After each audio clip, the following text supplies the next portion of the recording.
In any online training business, you need to have an area of focus. In short, you need to have something that you are known for. This is the reason why, colleges, universities, they have faculties or they have departments, which is just a fancy way of saying they have subjects that are related, that are put together in an identifiable manner. In short, you need to find out what your niche is going to be, okay? So the question then becomes, how do you do that? Which is why in this video, we're going to go through steps that are going to guide you as you go through the process of identifying your online training niche. Step 1, you need to identify what you're good at. So think of it this way. Just because you're good at accounting, just because you're good at, say, coding, that doesn't really mean that you're going to be good at training it as well, okay? So identifying what you're good at doesn't really mean just knowing something, I know how to paint and therefore I'm going to train painting.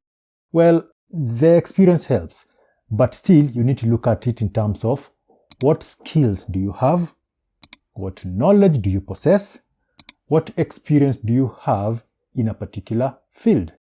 Okay, so say you're good at accounting, that is good, that is knowledge, but you are poor at presentation skills. Okay, that'll just make you look like one of those teachers. You remember those teachers who are always frustrated by students, because they are teaching and the students are not getting it. And then the teacher end up saying something like, guys, I'm not the one who's going to sit for these exams, blah, blah, blah.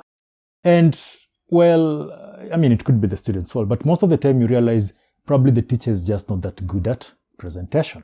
Okay.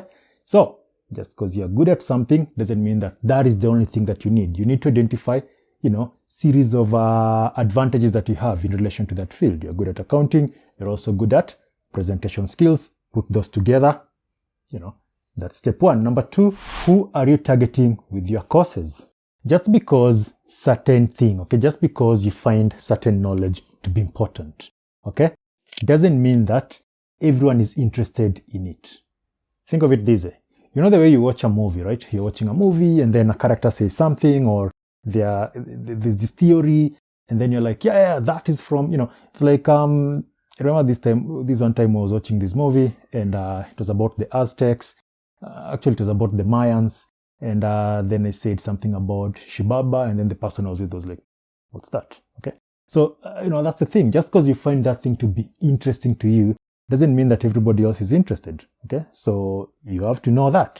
So, when it comes to courses, you need to identify who you want to teach and who will benefit the most from your expertise. Consider their age, gender, occupation, interest, as well as their pain. You need to know that.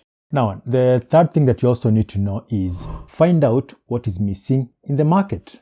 People don't just spend money because they have money. It doesn't really work that way. It's not like I have money and therefore I'm going to spend it. People look at money in terms of, a medium of exchange, right? So it's a question of that thing that I want, is it more valuable than the money? So if the answer is yes, I'd rather have that thing than have this money, then they're going to spend money on that thing, right? And most of it just comes down to interest. Okay. When it comes to your training business, you have to find out your target audience needs and wants. And that calls for assessing the competition in your field and checking out what they are not doing better.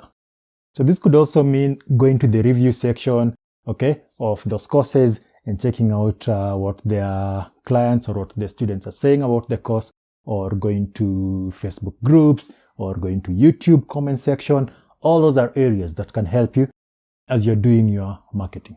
Speaking of online training courses, you're going to need a platform, okay? That is just something else that you need to think about. Where are you going to host your training, okay, or your courses? So you could do it. You could put it in your website. You could, whatever. But there are platforms that are already in place. Teachable is one of them, okay? So you can check out Teachable. It's one of those nice platforms where you can get, the integration is already done for you. There is emails, landing pages, they have, the payment system there. The point is you just shoot your course, host it, and then that's it, okay? And then you don't have to worry about coding, you don't have to worry about all that. So you can check it out. Link is available in the video description, right? So that's Teachable. Number 4, narrow it down. So you need to narrow down your area of expertise when you're starting so that it's easier for you to come up with a unique value proposition or a unique selling point. because this is also going to help you differentiate yourself from others. You see, you could go to a channel, let's say a channel like Crash Course, okay? And then they have all these courses. Well, it doesn't really mean that is how they started. When they started, they had areas that they are focusing on. So you probably want to start by doing that, by narrowing down what you are training. And then as time goes by, once you grow, you can start bringing in these new things, okay? This can help you differentiate your training from others in the market. It also will help you to easily create a brand around what you are good at. Number 5, have a unique value proposition. People need to have the answer to the question, why you? Okay? They need to know that. Why are we buying your courses? Why are we buying your training program? Why are we going with you? And it all just comes down to the value that you're proposing. Okay? What is your value? That will mean having a clear and compelling message that shows the exact benefit your program is going to have on your audience. The thing you have to remember here is that when it comes to value, okay, it's not you, okay? Value is perceived from the audience's point of view. Remember, they are the ones who are paying. So it's not like, well, my course is good. That's you talking, okay? You're not the one who's spending money on your course. You're the one who designed it, and therefore you're biased as far as your creation is concerned, right? So value is perceived from the audience's point of view or from the customer's perspective. And that is the one thing that you need to have at the back of your mind. So do they find it valuable? Next, test it. So before you launch it, okay, we currently live in a situation where these things are easier to test. I mean, you could just design, the landing page. That's it. And then see how, and do one video that sort of talks about what the course will be all about. And then design a landing page and then see if people are going to sign up. And you can tell from your, like a short video explaining what the course is going to be all about. Are people interested in signing up for that course? I mean, you could do a YouTube video, check out how people are responding to it. You could do the same thing on any social media platform. In fact, the point is you can test if people are interested in that course or interested in your training program before you even spend all the resources trying to launch it. This is not one of those scenarios where you say, let me just design it and then people are going to come and buy it. But if you design it and they're not interested. So the point is, test it. Again, things like landing pages, those are things that you can, there are a lot of softwares that can help you do that, okay? HubSpot CRM can help you do that. Link is available in the video description.